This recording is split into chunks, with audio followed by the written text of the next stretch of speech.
Halo semuanya, sahabat Impact dimanapun berada. Now I back to you.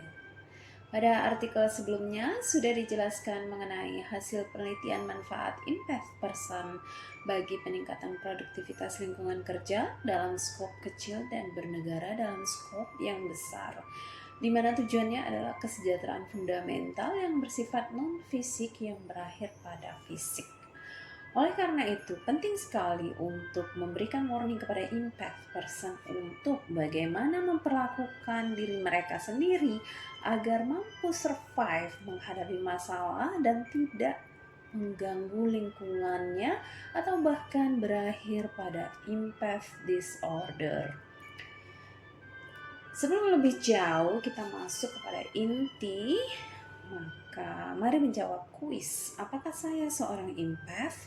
Silakan ambil kertas dan pulpen lalu tulis jawaban Anda di kertas. Tanyakan pada diri sendiri. 1. Apakah saya sering dianggap terlalu emosional atau terlalu sensitif? 2. Jika seorang teman sedang bersedih, apakah saya juga mulai merasakannya? 3. Apakah perasaan saya mudah terluka? 4. Apakah saya merasa terkuras emosional saat berada di kerumunan dan membutuhkan waktu sendiri untuk memulihkan diri? 5. Apakah saraf saya terganggu oleh kebisingan, bau, atau percakapan berlebihan? 6. Apakah saya lebih suka menggunakan mobil sendiri agar bisa pergi kapanpun saya mau? 7. Apakah saya mau makan berlebihan untuk mengatasi stres emosional? 8. Apakah saya takut tenggelam dalam hubungan intim? Jika Anda menjawab ya untuk pertanyaan 1 hingga 3, maka setidaknya Anda sebagian adalah seorang empath. Menjawab ya lebih dari 3 menunjukkan bahwa Anda telah menemukan tipe emosional Anda. Mengenali bahwa Anda adalah empath person adalah langkah pertama dalam mengambil kendali atas emosi Anda daripada terus-menerus tenggelam di dalamnya. Tetap mengelola empat dan akan meningkatkan perawatan diri serta hubungan Anda dengan orang lain. Mari kita memahami apa yang dimaksud dengan empath skills. Menurut Edward Titchener, empath berasal dari kata empathy, pertama kali diperkenalkan oleh psikolog Jerman Theodor Lipps. Namun istilah ini diangkat ke dalam bahasa Inggris oleh Edward Titchener pada tahun 1909 yang diterjemahkan dari istilah Jerman Einfühlung. Edward Titchener kemudian menerjemahkannya menjadi empathy dalam bahasa Inggris yang dipahami sebagai kemampuan untuk merasakan dan memahami pengalaman orang lain. Konsep ini melibatkan kemampuan untuk mengalami atau merasakan perasaan dan pengalaman orang lain. Setidaknya ada 8 cabang psikologi yang membahas empath, antara lain psikologi sosial, psikologi klinis, psikologi perkembangan, psikologi kognitif, psikologi pendidikan, neuropsikologi, psikologi evolusioner, psikologi industri dan organisasi. Judith Orloff sebagai pengarang The Genius of Empath, The Empath Survival Guides, dan Thriving as an Empath memberikan cara menjaga kesehatan mental bagi seorang empath. Mari kita masuk 5 protection strategies for empaths. Orloff adalah dokter dan seorang empath. Sudah berpraktik selama 2 dekade mengkhususkan diri dalam merawat orang-orang yang sangat sensitif dan empath. Seorang empath, mereka merasakan segalanya seringkali hingga ke tingkat ekstrim dan memiliki sedikit pertahanan antara diri sendiri dengan orang lain sehingga sering terlalu terbebani oleh stimulus berlebihan dan rentan terhadap kelelahan serta kelebihan sensori. Kunci untuk merawat diri sendiri adalah dengan segera mengenali tanda-tanda pertama mengalami kelebihan sensori atau ketika kita mulai menyerap negativitas atau stres dari orang lain. Semakin cepat semakin baik untuk mengurangi stimulus dan memusatkan diri, semakin kita akan lebih cepat, seimbang, dan terlindungi. Apa saja yang akan dilakukan? Cara pertama, tentukan batasan energetik dengan bijak. Ini langkah penting dalam menjaga kesejahteraan emosional yang melibatkan proses menyadari dan mengkomunikasikan batas terkait seberapa banyak energi emosional yang dapat diberikan atau diterima. Sebagai contoh, ketika berinteraksi dengan orang lain, Anda dapat menetapkan batasan dengan cara sebagai berikut. Refleksikan diri. Sadari level keterlibatan emosional yang dapat Anda tanggung dalam situasi tertentu. Kemudian komunikasikan secara jelas, sampaikan dengan sopan bahwa Anda memiliki batasan energi emosional. Misalnya, saya senang bisa membantu, tapi saat ini saya sedang membutuhkan ruang pribadi untuk menjaga keseimbangan emosi saya. Kemudian jangan ragu untuk mengatakan tidak. Tolak dengan sopan ketika merasakan beban emosional yang diminta terlalu berat. Misalnya, saya mohon maaf saat ini saya tidak dapat mengambil tanggung jawab tersebut karena sedang fokus pada kestabilan emosi pribadi saya. Dengan menetapkan batasan energetik, Anda tidak hanya melindungi diri sendiri, tapi juga membangun hubungan yang sehat dengan orang lain. Cara kedua, visualisasi pelindung. Teknik menghadapi energi negatif merupakan teknik mental di mana seseorang membayangkan dan menciptakan perisai energi positif di sekitar diri untuk menolak energi dari lingkungan atau orang lain. Dengan cara ini, individu dapat menjaga keseimbangan emosional dan spiritual mereka. Sebagai contoh, sebelum memasuki situasi sosial atau lingkungan yang mungkin penuh dengan energi negatif atau yang tidak diinginkan, seseorang dapat melakukan langkah-langkah sebagai berikut. Yang pertama, duduk atau berdiri dengan nyaman di tempat yang tenang. Kedua, tutup mata untuk meningkatkan fokus. Ketiga, bayangkan perisai pelindung yang bersinar di sekitar tubuh Anda membentuk lapisan energi positif. Ini dapat berupa warna, mungkin warna ungu, biru, hijau, ataupun yang lainnya. Intinya adalah warna yang paling Anda sukai. Tidak. Bukan warna yang orang lain sukai, namun adalah warna yang paling Anda sukai. Kemudian, rasakan kekuatan dan keamanan dari perisai tersebut. Menolak segala energi yang tidak diinginkan, mungkin mencoba memasuki ke ruang pribadi. Lalu rasakanlah ketenangan dan keseimbangan setelah membuat perisai perlindungan dengan santai, dengan rileks. Teknik ini membantu individu untuk tetap terhubung dengan energi positif mereka sendiri dan menghindari terpengaruh oleh energi yang tidak diinginkan dari luar. Kemudian, cara yang ketiga adalah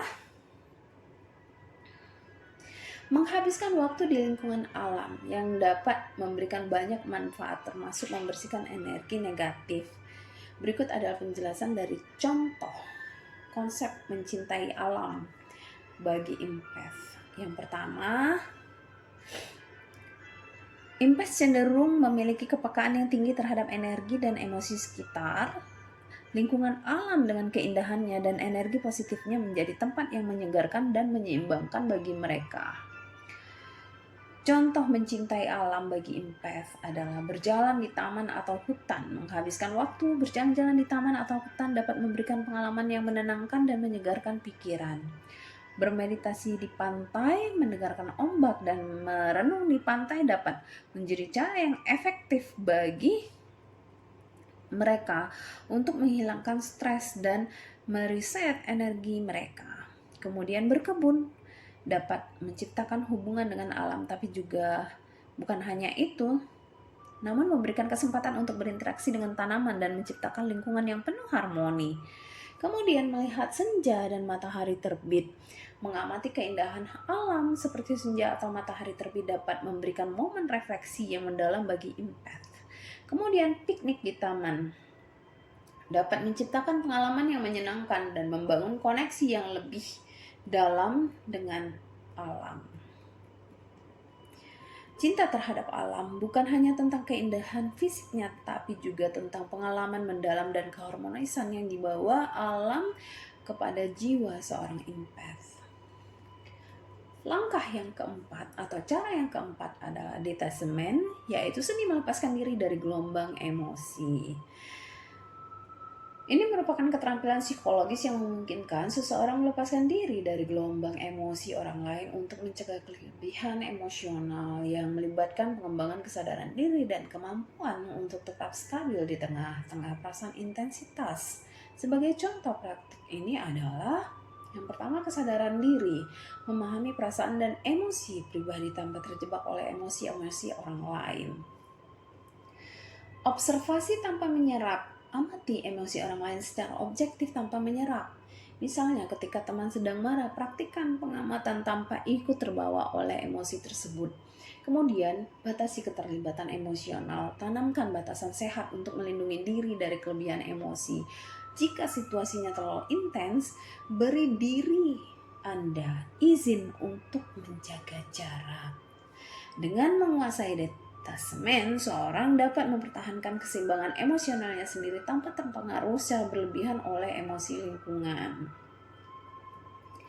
Kemudian yang terakhir adalah menulis jurnal, terapi diri melalui kata-kata.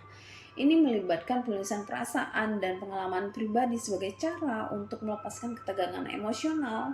Dengan menuangkan kata-kata ke dalam halaman-halaman jurnal, seorang dapat mengekspresikan diri, memproses perasaan, dan merenungkan perjalanan emosionalnya. Sebagai contoh meliputi ekspresi emosi, gunakan jurnal sebagai wadah untuk menyatakan perasaan-perasaan yang mungkin sulit diungkapkan secara lisan, refleksi harian, menuliskan tentang pengalaman sehari-hari untuk mendapatkan pemahaman lebih dalam tentang diri sendiri dan reaksi terhadap situasi. Kemudian pencapaian dan tantangan, mencatat pencapaian kecil dan tantangan yang dihadapi untuk merenungkan pertumbuhan pribadi. Melalui menulis jurnal secara teratur, seseorang dapat mengurangi beban emosional, meningkatkan kesejahteraan mental, dan menciptakan ruang untuk pertumbuhan pribadi.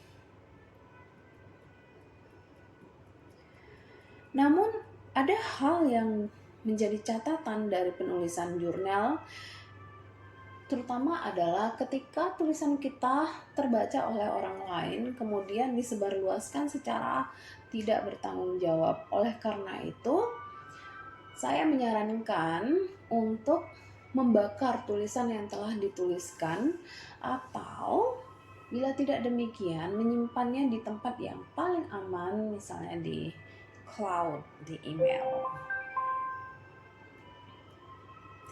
Kesimpulan, seseorang yang memiliki gejala impact person perlu mengimplementasikan strategi perlindungan dan melatihnya sedemikian rupa tanpa rasa beban. Mensyukuri keberadaannya terlahir ke dunia yang akan seringkali mendapat stempel baper dan lebay, terutama di bukan negara-negara high income dan sejahtera menurut standar internasional.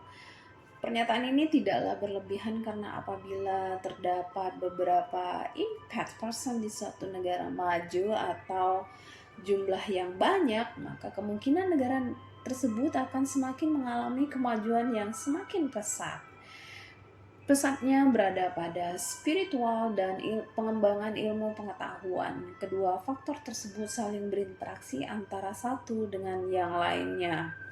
Kondisi berkebalikan akan terjadi apabila impact person berada di bukan negara maju, di mana yang bersangkutan sendiri kesulitan, harus lebih keras untuk survive. Mengingat pepatah, jikalau sampai maksud hati, racun diminum dapat menjadi penawar. Sebagai rasa terima kasih kepada teknologi, kecerdasan buatan, dan ahli psikologi yang menorehkan penanya dalam bentuk buku dan pengetahuan di YouTube yang dapat saya akses melalui teknologi yang sudah ada, saya memberikan hadiah penutup di tahun 2023 dan menjelang tahun 2024 berupa lagu. Ada beberapa lagu yang direkomendasikan oleh Orlov untuk mencapai ketenangan menurutnya. Antara lain 14 lagu tersebut adalah 1 Enya, 2 Kitaro, 3 Deva Premal, 4 Simrit, 5 komposer Leo Delibes, 6 Johann Sebastian Bach, 7 Tin Malia, 8 Ludovico Einaudi, 9 Nora Jones, 10 Nathan Kaur, 11 Krishna Das, 12 Singh Kaur, 13 Wah Savasana, 14 Donna Delori. Saya harap guide ini dapat dipahami dan disebarluaskan demi masa depan dunia yang lebih baik lagi. Semoga